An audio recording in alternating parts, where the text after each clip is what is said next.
The wedding album was already on the coffee table when I walked into my aunt's living room, sunlight sliding across the pages like it was proud of what it found.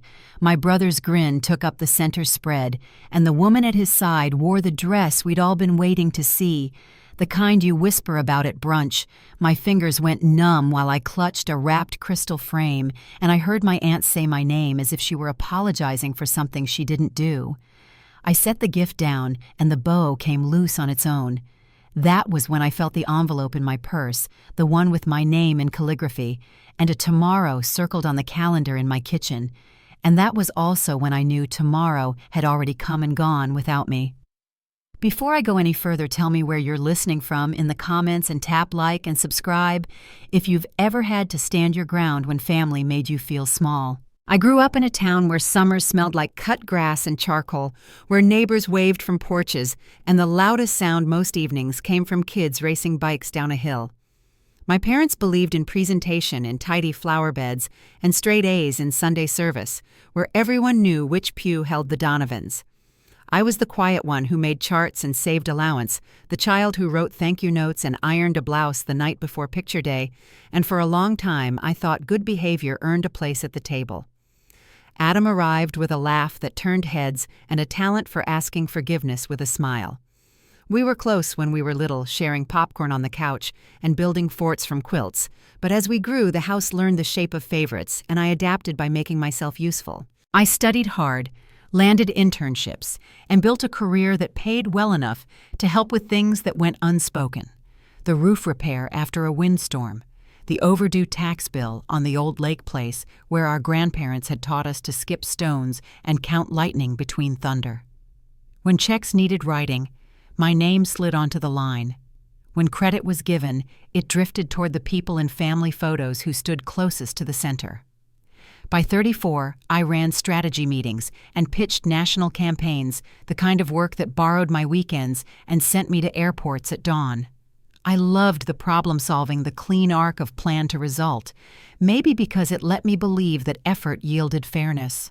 Still, I lived in a different world than the one I'd grown up in, a world of elevator lobbies and glass-walled conference rooms, and I carried that contrast every time I drove past the country club where my parents hosted fundraisers. Their circle noticed brands and pedigrees. Mine cared about KPIs and client retention, two languages that rarely met in the same sentence. When Adam announced his engagement at a family dinner, the room warmed to him like a spotlight had been switched on, and I clapped with everyone else, already thinking about what to gift, how to show up, how to make space, where I had often been asked to stand at the edge. That night, the invitation I received felt like a small olive branch, heavy cardstock, my name in that careful script, the date printed in gold that matched the trim on the envelope, and I let myself believe a simple thing: maybe they wanted me there.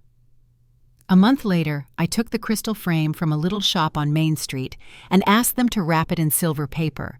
The clerk called it elegant, and I pictured it on a table tucked near a window holding a photo I could point to one day as proof that I was present. I set out a dress that managed quiet, rather than sparkle, the kind that doesn't compete with a bride, and I cleared my calendar at the office with an ease that surprised my team, the promise of family pulling harder than any deadline. The day before, I stopped by Aunt Lorraine's to drop off the gift so I wouldn't have to juggle bags and heels in a crowded parking lot, and she ushered me in with a hug and that worried look a person gets only when they don't want to say what they know. The album lay open as if it had been waiting for me. Adam's hand rested at the small of his wife's back. In one photo, our parents flanking them like pillars; in another, everyone angled just so. My aunt said my name again, softer this time, and the only thing louder than the silence in that room was the rush of my own breath. I reached for the invitation like it could correct the images on the page, slid the card out and traced the date with my thumb.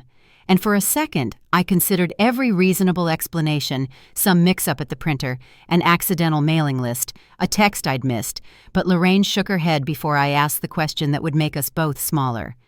She told me the wedding had been last weekend, and that the date on my card did not belong to a mistake, and the floor didn't tilt so much as flatten beneath me, as if the house itself had decided to stop pretending. I gathered the wrap from the frame, smoothed it, and set the gift aside with deliberate care. And what rose in me wasn't loud or sharp. It was the clean line of a decision I could draw without a ruler. I had been steady, generous, and quiet for years, filling gaps with money and time, and in that moment, the ledger of our family life came into view, a neat list with more withdrawals than deposits. Lorraine reached for my hand because she is the kind of woman who doesn't let someone stand alone when truth lands hard, and I let her hold it for a second before I stood because if I didn't stand, I was afraid I would not move at all. I looked again at the photos, at faces I knew by heart, at the space where I might have stood if someone had wanted me there, and I understood something simple. Belonging is not an invoice you can pay. Outside late light slid along the curb, and the trees shifted in a breeze that smelled like rain, and the air felt new, like it had been emptied and filled again. I thanked my aunt, promised I'd call later, and carried the wrapped frame to my car, the paper brushing my knuckles as I opened the door, the ribbon catching for just a beat before it fell into place. Tomorrow, I told myself, would not be the day printed in gold ink. Tomorrow would be the day I decided how to answer. I drove home with the radio low past the grocery store, where we used to buy popsicles for the lake, past the park where Adam taught me to ride without training wheels, and I let the memories pass without negotiation. They could be true, and still not be enough. The house met me in quiet, the kind that lets a person hear her own plans, and I set the gift on the hall table and walked to my desk where a folder waited for a purpose I had avoided naming. There were deeds and emails, bank statements, and repair estimates, all the paper that proves what a person has done when she is asked to help, and I slid them into a neat stack as if I were preparing for a client review. I didn't call my parents, and I didn't text my brother. I stood in the doorway of my own living room and considered how a life shifts when someone stops asking for a chair and brings her own. The next afternoon, I would park in my parents' circular driveway and step into a room framed by wedding photos and careful smiles, and the first words I spoke would not ask for an explanation. They would state a fact. But standing in my hallway with the silver-wrapped frame catching a line of late sun, I breathed in steady and sure and decided there was one more thing I needed to do before I rang their bell. I parked halfway up the curved driveway where the maple trees threw long shadows over the gravel. The Donovan house always looked like it was holding its breath, brick-polished windows hedges clipped to match my mother's idea of perfection. I sat there for a while, hands on the wheel, listening to the ticking of the cooling engine. Through the front bay window, I could see them in the living room. My mother laughed at something Adam said, her hand resting lightly on his arm. My father leaned back in his chair, content in the glow of his favorite child's success. They looked settled, like nothing in the world was wrong, like they hadn't just erased me from the most important day of his life. When I finally stepped out of the car, the air was heavy with the smell of trimmed grass and the faint trace of my mother's lilacs near the porch. I rang the bell once and waited. My heart was steady in a way I didn't expect. Inside, I could hear glasses clinking and my father's low voice drifting over soft music. When my mother opened the door, her expression froze halfway between surprise and irritation, as if I'd arrived without an invitation, which I suppose was true. "Claire," she said flatly, like my name was an inconvenience. I walked in before she could stop me. The framed photos from the wedding were already on display. Adam in his tux, Brooke radiant in lace, our parents glowing between them. The sight of those smiling faces hit like a wave. So I said quietly the wedding was last weekend. My mother blinked eyes sharp. "Yes, she said we thought you knew." "No," I replied. "You sent me the wrong date." Adam didn't even look up from the album he was holding. "We needed one perfect day," he said, his tone casual, practiced, "without you making it about something else." I could feel the stillness settle in the room. My father looked down, fiddling with his watch, the way he always did when he didn't want to choose sides. "Can't you just understand," my mother said finally, "that we wanted peace for once? Every family event turns into one of your crusades." "Crusades," I repeated almost to myself. "You mean when I ask why I'm the only one paying property taxes on the lake cottage?" Her face tightened, but she didn't answer. "That's what successful children do," she said at last. "They help their parents." Adam closed the album and dropped it onto the coffee table with a thud. Dad built something real. I'm creating architecture that'll stand for decades. You make ads for shampoo. Let's keep some perspective. The words hit their mark, and for a heartbeat I wanted to walk out and never return. But I stayed. I looked around the room at the expensive furniture, the art I'd helped them afford, the mortgage I'd quietly paid down after Dad's back surgery years ago, and I saw it all differently. Not as generosity, but as proof that I had been keeping them afloat. And they still pretended I was the problem. I straightened my shoulders. That lake cottage you keep referring to, I said evenly, belongs to my company now. You sold your half to me 3 years ago. I have the deed. My mother's expression faltered for the first time. That's absurd, she said, waving her hand. We just borrowed the funds temporarily. You knew that? No, I said. You signed the transfer papers when Adam needed money for his failed restaurant. I have copies with your signatures. My father finally looked up. His eyes were uncertain, like he'd just heard his own name in a language he didn't understand. You can't be serious, Claire. I'm completely serious, I replied. And if you're questioning the legality, Dana Ruiz can explain it to you. She's my attorney. The silence that followed was thick enough to touch. My mother's mouth opened, then closed again. Her pearls shifted against her collarbone as she straightened. You've always been dramatic, she said coldly. We'll sort this out. I smiled, though my voice was quiet. You already did. On paper. I set the folder of documents on the table right next to the photo of Adam cutting his wedding cake. I could see my reflection in the glass, smaller than I remembered, but not fragile. For the first time, I didn't feel like I was begging for space in this house. I was standing in it as an equal. When I left, no one followed me. My mother picked up a champagne flute and turned away. My father sank back into his chair, and Adam laughed softly under his breath, like the whole thing was theater. I walked out into the late afternoon light, the smell of the lilac sharper now, almost sweet enough to sting. In the car, my hands were shaking, but not from fear. The road ahead blurred a little through the windshield sunlight flashing across the hood. I thought of Aunt Lorraine waiting for my call, and of the file I'd left open on my desk at home. For years I had bent myself into shapes that fit their comfort. Now all that energy was coming back to me. That night my phone buzzed nonstop. Unknown numbers, distant relatives I hadn't spoken to in months suddenly remembering my name. We heard there's some confusion, one cousin said. Your mom's worried about you. I listened, thanked her, and ended the call. Then I opened my laptop and pulled up the spreadsheet I'd started weeks ago. Every payment I'd made on that cottage, every repair I'd authorized through my company, every transfer labeled temporary. Line by line, it told a story more honest than any photo in that album. By midnight, the list was longer than I expected. I sat back in my chair and stared at it, the glow of the screen lighting the room. Outside, the neighborhood was quiet, except for a dog barking somewhere down the street. I wondered if they were sitting around the same living room now, rewriting the story, trying to make me the villain again. The thought didn't sting as much as it used to, maybe because for the first time I had proof. The next morning, I found an envelope in my mailbox. My father's stationery cream paper raised initials. Inside a letter typed on his business letterhead, return the lake property to its rightful owners. No greeting, no signature beyond his printed name. I folded it once and set it aside. Then I made coffee, the rich smell filling the kitchen, and opened my work laptop. There were campaign drafts to review calls to schedule a client deck waiting for approval.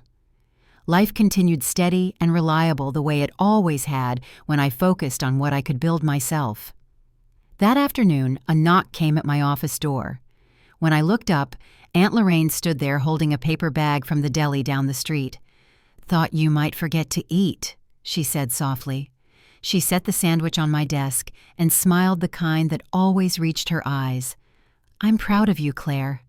Took courage to stand up like that. I felt something in my chest loosen at her words, a thread untangling. Thank you, I said quietly. Before we could say more, my intercom buzzed. Miss Donovan, my assistant said your parents are in the lobby. Aunt Lorraine's hand lingered on my shoulder. Do you want me to stay? I shook my head. No, I need to handle this myself. She nodded once, squeezed my hand, and stepped aside as my parents walked in moments later. My mother's expression was carefully arranged, a blend of hurt and superiority. My father looked tired, the skin around his eyes slack. "How could you do this to your family?" My mother started, voice trembling in a way that didn't reach her eyes. "We've always been there for you." I stayed seated behind my desk. "You've been there when it benefited you," I said quietly. "Not when it mattered." My father stiffened. "That cottage has been in our family for generations." "And you sold it," I replied. April 2019. I have the documents. You needed cash for Adam's business loan, and I provided it. My mother's tears stopped mid-sentence. "You tricked us," she said sharply. "No," I said, pulling the file from my drawer. "You signed willingly. My lawyer witnessed it. It's legal, binding, and documented." Their silence stretched heavy and unsteady. I looked at the clock on the wall behind them. "You should go," I said. "All future communication goes through my attorney." My mother's mouth opened to protest, but before she could speak, Dana Ruiz appeared in the doorway, folder in hand, calm and firm. "Mr. and Mrs. Donovan," she said, "our meeting is concluded." The words landed like the closing of a book. My father's shoulders sagged. My mother's eyes flashed anger that no longer frightened me. They turned to leave, and Dana waited until the door shut before she spoke again. "You okay?" I nodded. "Yes." She placed a final document in front of me. "Sign this. It formalizes that all contact goes through my office. It's time to create distance." As I signed my name, my hand didn't shake. The pen glided smoothly across the page, the sound small but certain in the quiet room. Outside my window, clouds drifted past the sun, and the light shifted clean, steady, unbroken. I didn't know what my family would do next, but I knew the next call I made would be to Martin Hale. It was time to finish what I'd started. By the time the door shut behind my parents, the air in my office felt clearer than it had in months. I sat for a long moment, letting the quiet settle before dialing Martin Hale. He answered on the second ring, his voice steady as always. "Ready to move forward?" he asked. I told him I was. Within an hour, I was in his office across town, a familiar space lined with dark wood and framed photographs of mountain trails. Martin had handled my finances for nearly a decade, seen the long pattern of loans and repayments that somehow never returned. Now we were going to unwind every tie that had kept me tethered to them. He slid a folder across the desk. "Joint accounts first," he said, "then co-signed loans and shared investments." I nodded, watching as he checked off each item on his list. The sound of his pen against paper was rhythmic, almost soothing. "You'll want to keep documentation of each closure," he added. "If they push back, this will be your proof." I looked at the clock on the wall. It was nearly lunchtime. Martin smiled slightly. "Your timing's good. According to their routine, they should be at the club right about now." He knew my family's schedule almost as well as I did. Thursday lunches at the same table near the windows, my mother's second gin and tonic arriving before the entrees. "You're not hiding," he said gently. "You're protecting what's yours." I nodded again, more to myself than to him. Each signature I added felt like reclaiming something I hadn't realized was missing. When we finished, he reviewed the final pages. "Now about the restraining order," he said. I hesitated, the words still foreign despite everything. "You've got the documentation," he continued, "the visits at work, the unannounced appearances. It's a clear case of harassment. Judge Harriman reviews cases like this every Friday afternoon. You'll have an answer before the weekend." I signed the last form. The pen didn't shake this time. "You're doing the right thing," he said, closing his portfolio with a soft snap. I believed him. The steps I'd taken felt steady, deliberate, not vengeful, just necessary. My phone buzzed as I stood to leave. The screen showed the building's security number. Miss Donovan, the guard's voice came through uneasy. "There's a situation in the lobby. Your brother's here. He's insisting he has to see you." Martin raised an eyebrow. "Put it on speaker," he suggested. I pressed the button and spoke calmly. "Is he creating a disturbance?" "Yes, ma'am. Security protocol says we have to document it." "Follow procedure," I said. "He doesn't have authorization to enter. If he refuses to leave, record everything." Martin scribbled a note. "This will strengthen your case," he said quietly. I nodded, though my pulse had quickened. The call ended, and the silence that followed was thick enough to feel. 15 minutes later, another call came through an unfamiliar number this time. "Claire, it's Brooke, Adam's wife." Her voice trembled not with anger but uncertainty. "I saw what happened in your lobby. I didn't know he was capable of that. I'm outside near the fountain." I looked through the window and saw her slim and tense, clutching her phone with both hands. The breeze lifted her hair as she scanned the entrance nervously. "He told me you refused to help with the wedding," she said, voice breaking. "That you were jealous. But you didn't even know when it was happening, did you?" The admission hung between us through the phone. "No," I said quietly. "I didn't." Her voice dropped lower. "I'm sorry," she whispered. "I should have asked why. I just believed what they told me." I watched her standing there, a young woman 3 weeks into a marriage built on stories that weren't hers. She brushed at her cheek, maybe from the wind, maybe from tears. "Why are you telling me this?" I asked. "Because," she said, her breath catching. "I saw the look on his face today. It's the same one my father had when he used to scare my mom. I'm not waiting 30 years to pretend I didn't see it." The line was quiet for a moment before I told her she was brave to say that out loud. She gave a faint, broken laugh. "Maybe," she said. "Maybe I'm just learning from you." Then she thanked me and hung up. When I turned back to Martin's desk, he was already gathering the documents we'd completed. "She may become an unexpected ally," he said thoughtfully. I didn't answer, but his words stayed with me long after I left his office. That evening, Aunt Lorraine appeared at my door, carrying a worn leather briefcase I'd never seen before. "I've been keeping these," she said, setting it down on my dining table. Inside were folders filled with printed emails, old text messages, and copies of bank transfers. "Your mother never deletes anything," she said with a sad smile. "She liked to have records in case she ever needed leverage."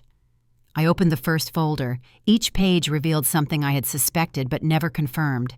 Messages about using my name to secure loans, notes planning to hide expenses during my visits, requests for small contributions that turned out to be thousands. I read one that said, "Tell Claire the foundation repairs were minor. No need to mention the actual cost." The words blurred for a moment as I stared at the page. Years of quiet generosity, each line now stripped bare. Lorraine rested her hand gently on my arm. "I thought you should have the truth," she said. "All of it." The next morning, Dana called. Judge Harriman granted the restraining order. She said, her tone calm but firm. His statement cited a clear pattern of emotional and financial harassment. "They can't come within 500 feet of your home or workplace." For the first time in a long while, I exhaled fully. "Thank you," I said. "That's not all?" she continued. "We'll file the notice about the cottage today. They'll have 30 days to vacate. I'll handle the service."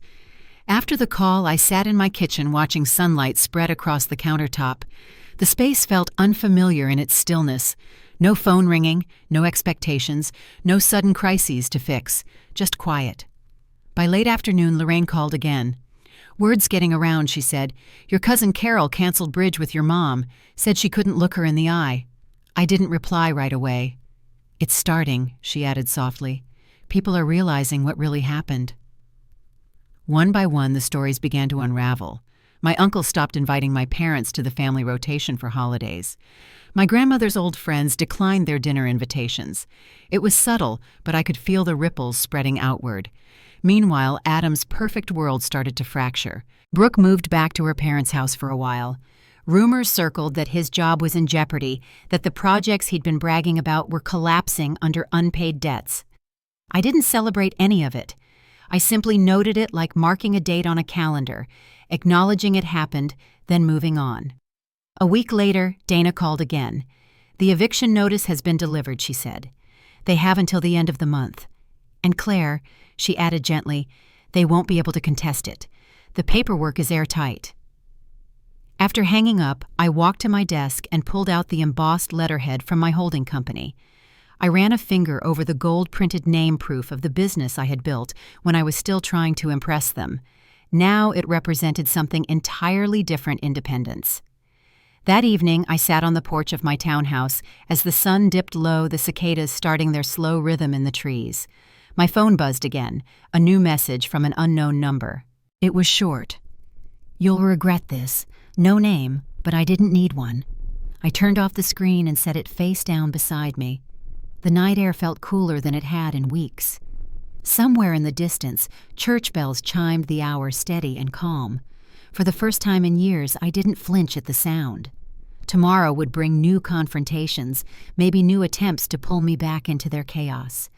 But for now, sitting beneath the darkening sky, I let the quiet fill the space they'd left behind.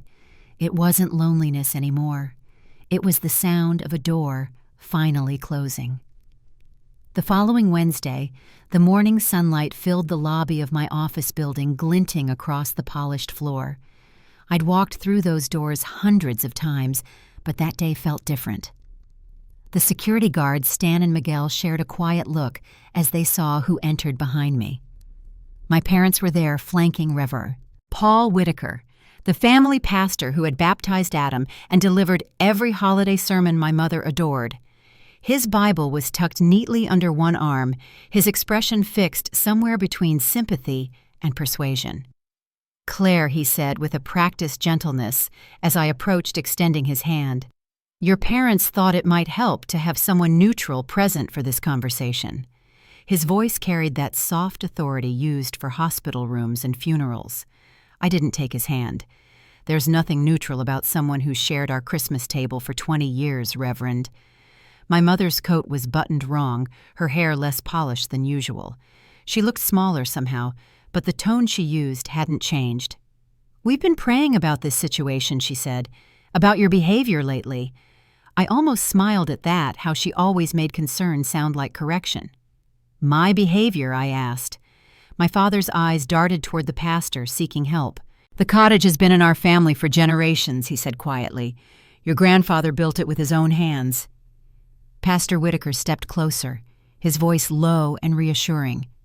"Forgiveness is divine, Claire. They're still your parents. Some bonds should transcend disagreements." The word disagreements landed wrong. "Is that what we're calling it now?" I asked softly. "Lying exclusion. Years of using me when it suited you." The pastor hesitated, glancing toward my parents for reassurance. My mother straightened, regaining a bit of her familiar composure. "Families shouldn't air difficulties in public," she said under her breath, her eyes flicking toward the receptionist's desk. "You know how people talk, especially at church. The Thorntons just went through something similar and I cut her off." "I was promoted last week," I said evenly. "Creative strategy director. Did they tell you that when they asked you to come?" The pastor blinked. "That's wonderful news, Claire," he said slowly. I reached into my portfolio and placed 2 envelopes on the reception desk. "This is the wedding invitation I received," I said. "And this is the real one Aunt Lorraine showed me afterward." He looked between the 2 cards, confusion flickering in his eyes as he noticed the different dates. "They sent me the wrong one," I continued, my tone even. "So I wouldn't show up to my brother's wedding." The pastor looked from me to my mother. "Surely there's been some misunderstanding." "No misunderstanding," I said. "It was deliberate." My mother's lips pressed tight. "Sometimes families have to make difficult choices to keep the peace."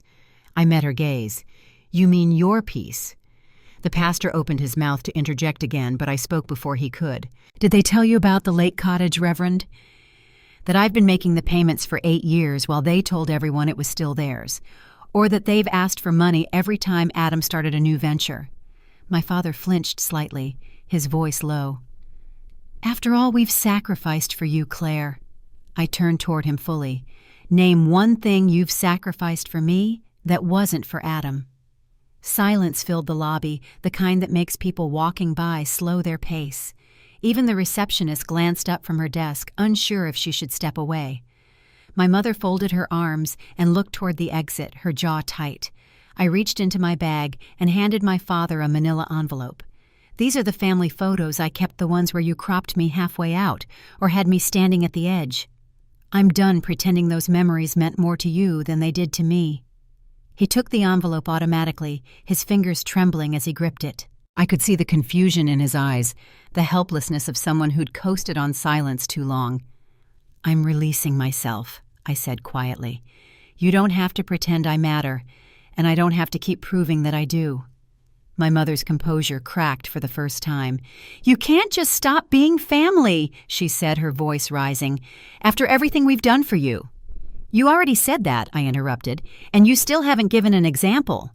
Stan, the head of security, stepped out from behind his desk, his hand resting near the radio on his hip. "Everything all right here, Miss Donovan?" he asked, his tone protective but polite. "Yes, Stan," I said, still holding my parents' gaze. "My visitors were just leaving." "This isn't over," my father said softly. I took a slow breath. "Actually," I said, "it is." I turned toward the elevator, the sound of my heels echoing against the marble floor.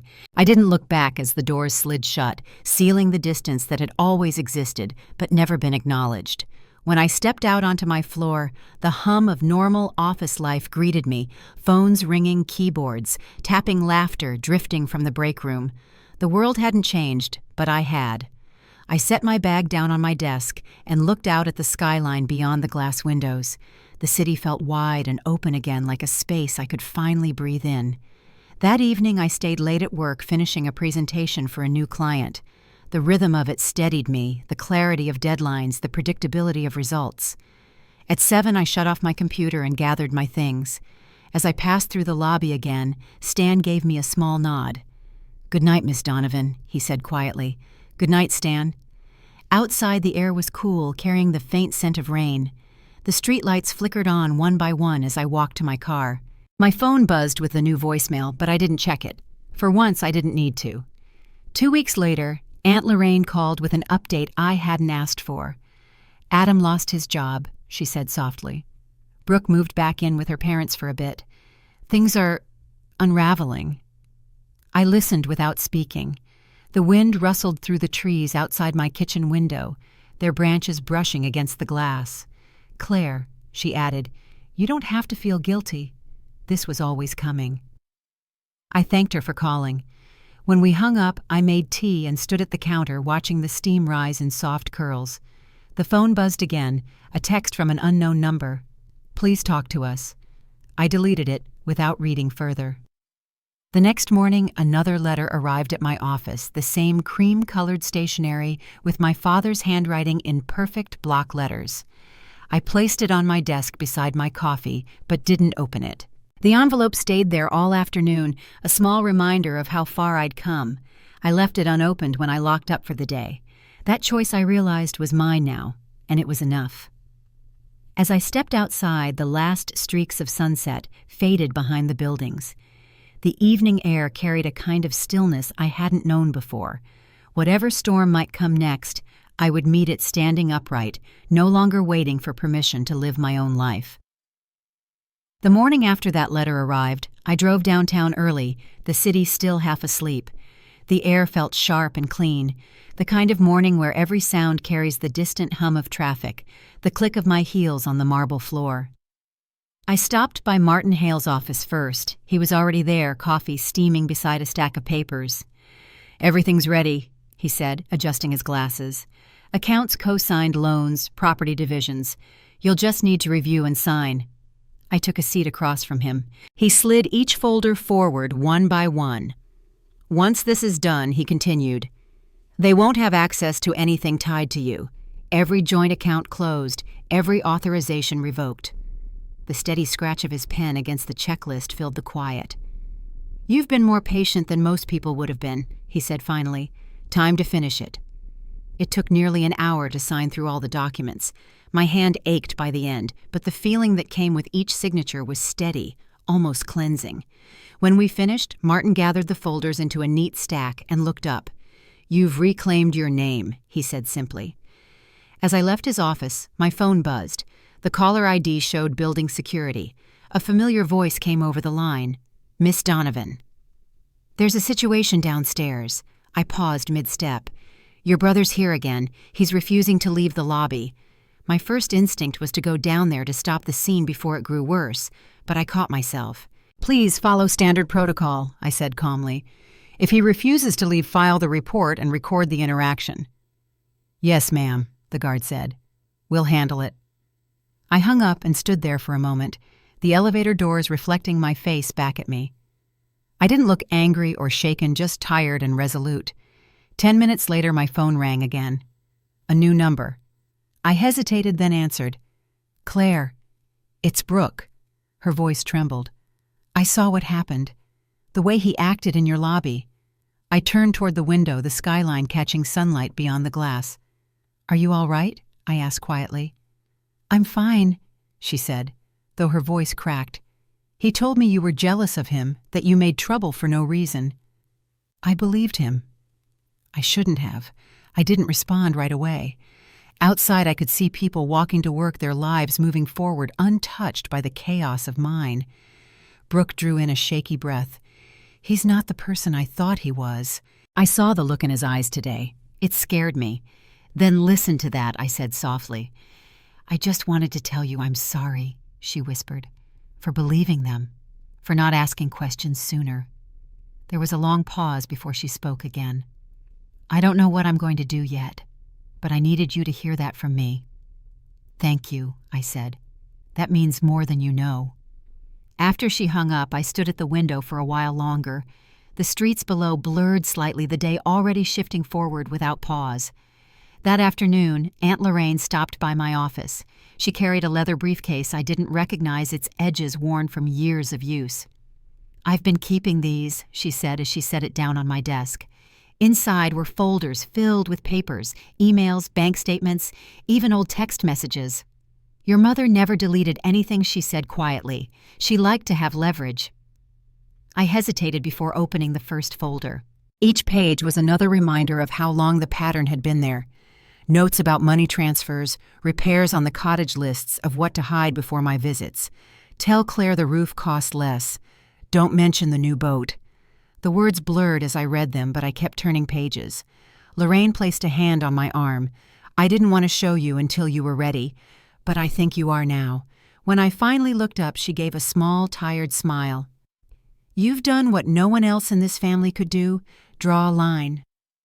By evening, Dana arrived at my office to collect the documents. Her eyes moved quickly across the pages. "This strengthens our position considerably," she said. "It shows a clear pattern of financial manipulation and deceit. The judge will see it for what it is." She set aside a few pages for her records and looked up at me. "We'll add these to the file before your next hearing. It's airtight now." Before leaving, she paused at the door. "You've handled all of this with grace, Claire. I've seen cases like this turn ugly fast. You've stayed steady." I nodded, grateful for her calm professionalism. After she left, I turned off my desk lamp and sat in the dim glow of the city lights outside the office, quiet, except for the faint hum of the air vent. For the first time, I felt the full weight of what had changed, not just legally, but inside me. The next morning, Dana called with news that made me sit down. Judge approved the restraining order, she said. His exact words were, "Clear pattern of emotional and financial harassment. They can't come within 500 feet of your home or workplace." I exhaled slowly, not realizing how long I'd been holding that breath. "Thank you," I said. "That's not all," she continued. "The eviction notice for the cottage was delivered this morning, 30 days to vacate." Later that afternoon, Lorraine called again. Her tone was quieter this time. "Your cousin Ellen canceled bridge with your mom. Said she couldn't look her in the eye after what she did." She paused. "People are starting to see the truth." Word spread faster than I expected. Invitations once offered to my parents began to dry up. Church committees quietly reassigned them. The sympathy they'd expected wasn't coming. A few weeks later, I heard from a former neighbor that Adam's firm had let him go. Personal conduct issues, the neighbor said vaguely. By then, Brooke had already moved out. Their marriage, like everything else built on my parents' stories, was unraveling.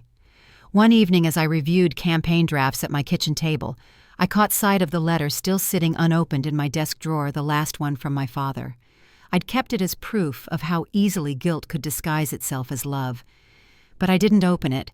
I slid it into a folder labeled Archived, tucked it away with old tax forms, and shut the drawer. That night, as rain tapped softly against the window, I realized how quiet my house had become. No calls, no tension, just space. It wasn't loneliness anymore, it was peace that I'd built for myself. The next week, Dana called to confirm that all filings had been completed. "They're officially barred from accessing any of your accounts," she said. "Everything's secure." "Good," I said. She paused. "How are you holding up?" I looked around my office at the framed photos of past campaigns, the city skyline glowing beyond the glass, the folder of documents that had once defined my family's hold over me. "I'm steady," I said simply. After we hung up, I gathered the last of the legal papers into a single box and carried it to the storage room. It felt lighter than I expected. When I returned to my desk, the sun had started to set, painting the walls in soft amber light. For a long time I stood by the window watching the streetlights flicker on below. The world looked unchanged, but everything in it felt new. I'd drawn my boundaries in ink and witnessed how truth once spoken could move quietly through a life until it reshaped everything it touched. Tomorrow I knew would bring something different, not confrontation, but what comes after it. A kind of calm that only arrives when the dust has finally settled. The morning light slipped across my office window, painting gold stripes across the glass. I had a list to get through, calls, proposals, deadlines, but my focus kept drifting to the stack of signed papers beside my keyboard. It was done. The accounts were closed, the property secured, the restraining order in place. The official weight of it settled over me like quiet armor. Just before noon, Dana called. The final confirmation came through, she said. "Everything you set in motion is now legally binding. They can't contact you, they can't access your assets, and the cottage is officially yours." Her tone was even almost professional, but there was a note of warmth underneath. "How do you feel?" she asked. I looked out the window at the long stretch of sky over the city. "Steady," I said simply. When the call ended, I went downstairs for coffee. The lobby felt different now, still busy, still loud, but safer somehow. The security guards gave me a small nod as I passed. They didn't need to say anything. We all remembered the last time Adam had stood there shouting my name, insisting I owed him something. That moment, once unbearable, now felt like proof of how far I'd come. Later that afternoon, as I was reviewing a campaign brief, my phone buzzed again. Unknown number. I ignored it. It rang a second time, then a third. Finally, I picked up. "Claire." The voice was shaky, hesitant. It was Brooke. "I hope I'm not bothering you," she said quickly. I didn't know who else to talk to." I leaned back in my chair. "You're not bothering me. What's going on?" She took a breath. "He's been drinking more. Angry all the time. I tried staying with my parents, but he keeps showing up there saying it's all your fault, that you ruined his life." Her voice cracked.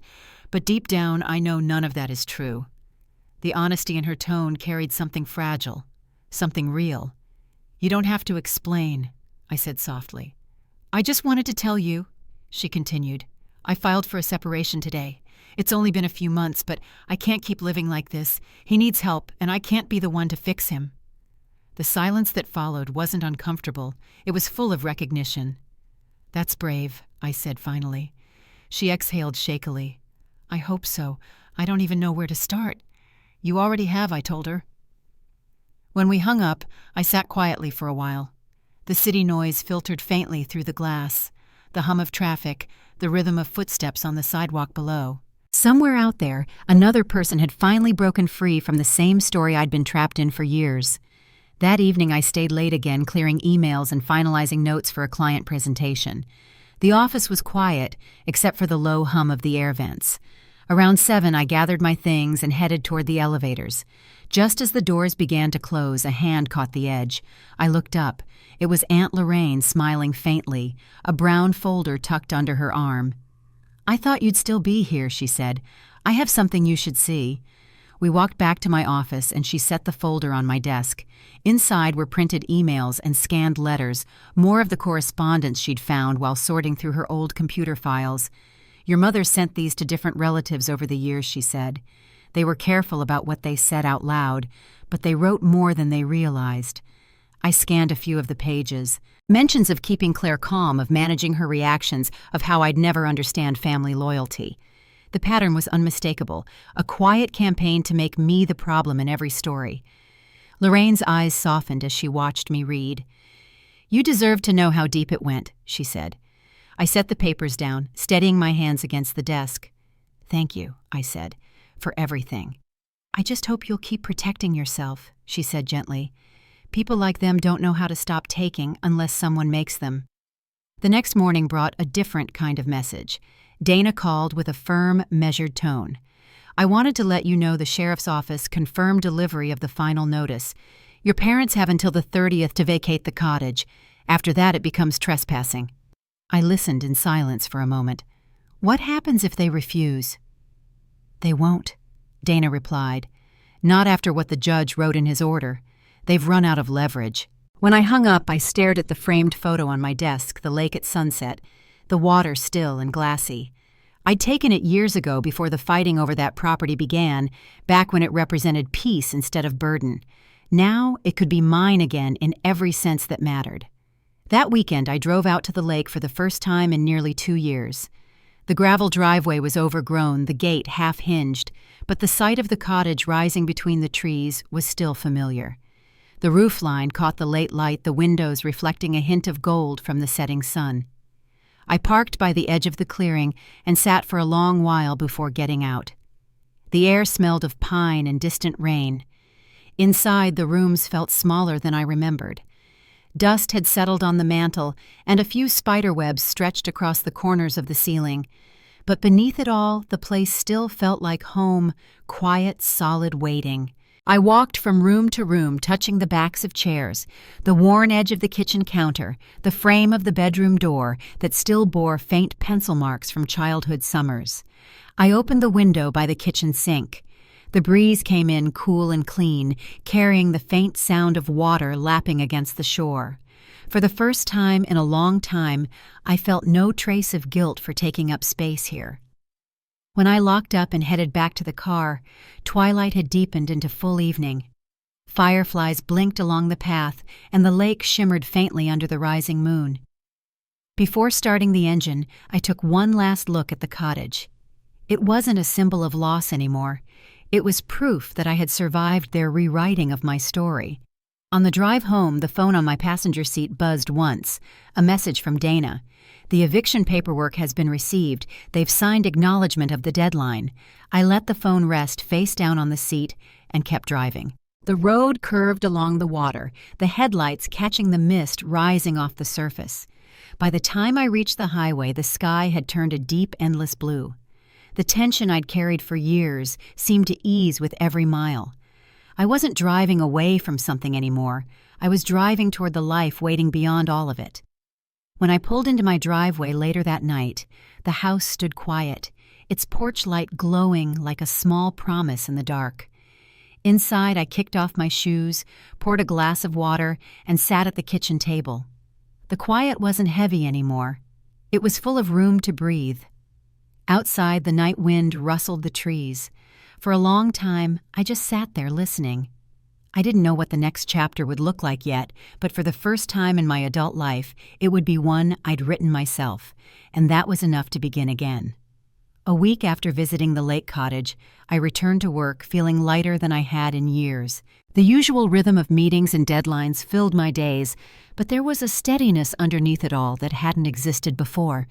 Then on a Wednesday morning, just as I was heading into a client call, the lobby intercom buzzed. Miss Donovan, the receptionist, said quietly, "Your parents are here again with a visitor. They asked for you by name." I felt the stillness spread through my chest. "Who's with them?" I asked. "Reverend Whitaker," she said. I took a breath, then said, "Send them up." The elevator doors opened minutes later. My parents stepped out beside the pastor, their expressions carefully arranged. My mother's beige coat hung unevenly on her shoulders, her hair slightly out of place for the first time I could remember.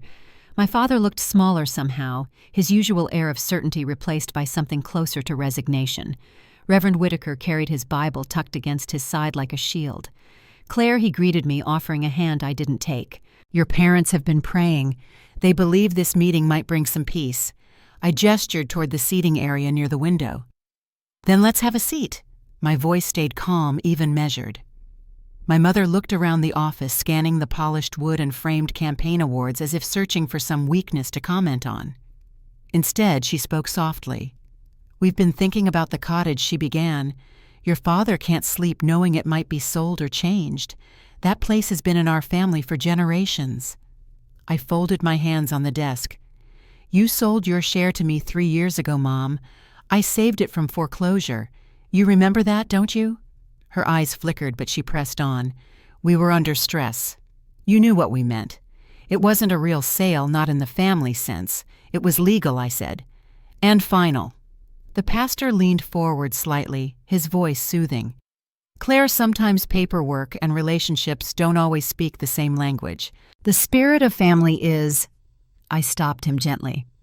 Reverend, with respect, I know the language my parents used. It was a signature. My father spoke for the first time. We're asking for understanding. You've always been the practical one.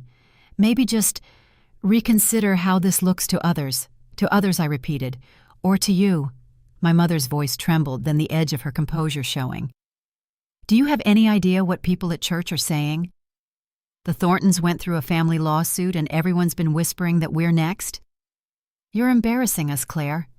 I sat back slightly, letting the words settle. You embarrassed yourselves when you lied, I said quietly. The pastor shifted in his chair, clearly uncomfortable. Perhaps there's room for forgiveness, he said. The church teaches. I met his gaze. I've spent my life forgiving, Reverend. It only worked one way. My mother's hand went to her pearls, twisting them until the strand creaked under pressure. You can't just cut off your family, she said. You're still our daughter. I stood slowly, my voice steady. You can't keep using that word like it's ownership. I'm not walking away from being your daughter. I'm walking away from being your scapegoat. My father rose, his face pale. Claire, this isn't who you are. You're right, I said softly. It's who I had to become. The pastor looked between us, uncertain. Maybe we should pray together, he said, but his voice faltered when no one moved. I picked up 2 envelopes from my desk. This, I said, placing the first one in front of my father, is the court notice confirming your signatures on the cottage transfer. And this, I added, setting down the second, is the invitation to Adam's wedding, the one with the wrong date. You all remember that, don't you? My mother blinked, startled. Why are you bringing that up? Because that's when I learned the difference between family by blood and family by choice, I said. My father's jaw tightened. After all we've sacrificed, I cut him off. You sacrificed honesty, you sacrificed respect, but you never sacrificed for me. He fell silent. The air in the room felt heavy, the kind of quiet that follows the truth when there's nothing left to argue. Finally, I opened the desk drawer and took out a manila envelope. Inside were the family photographs I'd once kept, the same ones I'd been given back when I started to distance myself. I handed them to him. These belong to you. I'm done trying to fit into pictures where I was never really wanted. My mother's voice wavered. You can't mean that. I do, I said. You're free from pretending I matter, and I'm free from needing you to. The pastor stood slowly, clearly realizing his role was over. Claire. I hope someday, Reverend, I said quietly, please escort them out. He hesitated, but nodded. My mother's protests softened into murmurs, my father's footsteps slow and uneven as they followed him toward the elevator. I stayed standing until the doors closed, the metallic sound sealing the distance between us for good. When the quiet returned, I went to the window. The city lights flickered below, steady and indifferent. My reflection stared back at me, older somehow, but sure. For the first time in years, I felt like the ground beneath me belonged to me again. 2 weeks later, Aunt Lorraine called. Her tone was subdued. Adam lost his job, she said, and Brooke moved out for good. He's been trying to call you, but I told him not to bother. I listened quietly. He needs to face what he's done, she continued. Your parents are panicking. The church community's turning away, and people are finally asking questions. I thanked her for the update. After we hung up, I walked out onto my balcony, the evening air cool against my skin. The streets below were still the sound of distant traffic humming like a heartbeat. A few days later, another letter arrived at my office, my father's handwriting neat and deliberate. I placed it on my desk beside my coffee cup, studying the envelope without opening it. Inside might be guilt manipulation, or maybe just silence dressed as apology. I left it sealed. I didn't need to know what it said. The choice not to read it was mine, and that alone felt like peace. That night, as I turned off the lights in my office, I noticed my reflection once more in the window glass, calm, centered, unafraid. For years they'd tried to convince me that strength meant staying quiet, but now silence was mine to keep. Tomorrow I decided I would go back to the lake, not to confront or to remember, but to start building what came next, the kind of life that grows in the calm after everything breaks. The drive back to the lake felt different this time. The air was cool and open, the kind that carries the smell of pine and still water. I rolled down the window halfway, letting the wind weave through my hair as the road curved toward the water's edge. The cottage came into view slowly, half hidden by the trees, but standing solid, unchanged, and yet somehow new. It no longer felt like the place that held my family's lies. It felt like mine. Inside, sunlight filtered through the curtains, painting thin gold lines across the wooden floor. The air smelled faintly of cedar and old memories. I set my bag down and walked through the rooms, touching the smooth edge of the kitchen counter, the window frame that still bore faint pencil marks from childhood summers. The silence was soft, not empty. I could almost hear the echo of laughter from another life, but it didn't ache anymore. It simply existed like an old song that no longer hurts to remember.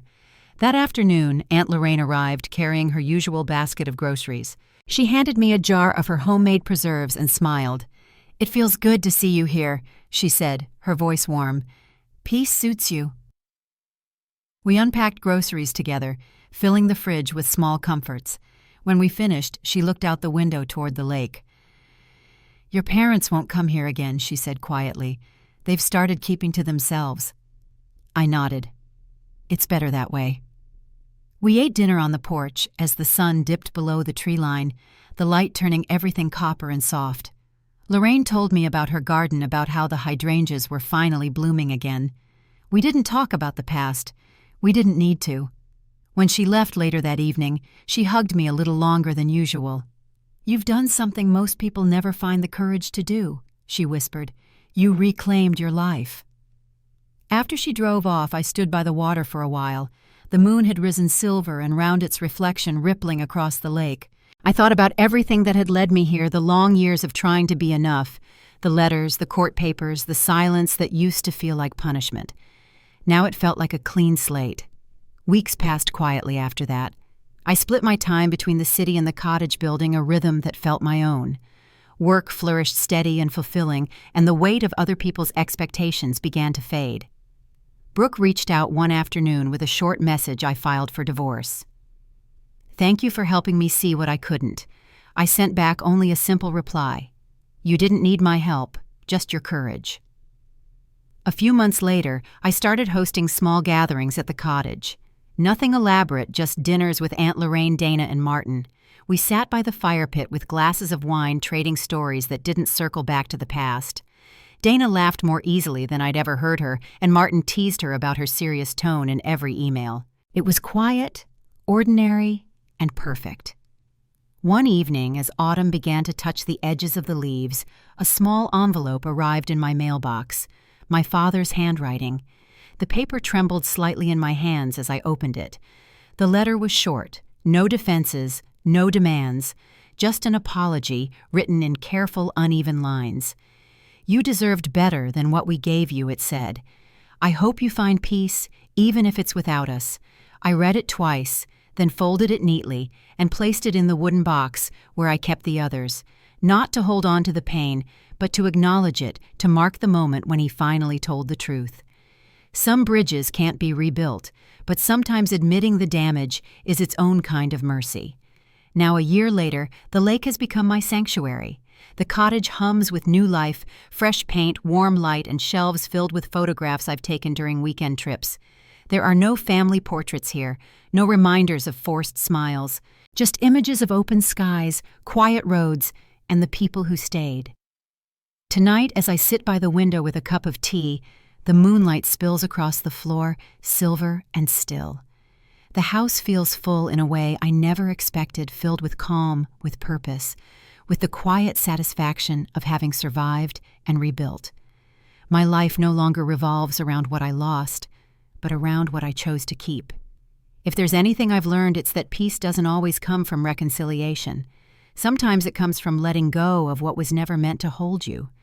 Family isn't defined by blood or obligation. It's found in the people who see your worth without asking you to shrink for it. When I close my eyes, I can hear the soft sound of water against the dock, steady and sure. It reminds me that healing doesn't arrive all at once. It moves quietly, like the tide reshaping the shore, one wave at a time. Before I turn in for the night, I want to leave you with this. Don't wait for others to grant you permission to live your life. You are allowed to choose peace, even if it means walking alone for a while. If my story resonated with you, share it with someone who needs to be reminded that strength doesn't always roar, it can whisper too. And if you've ever rebuilt yourself from the ground up, you already know that whisper is enough to change everything.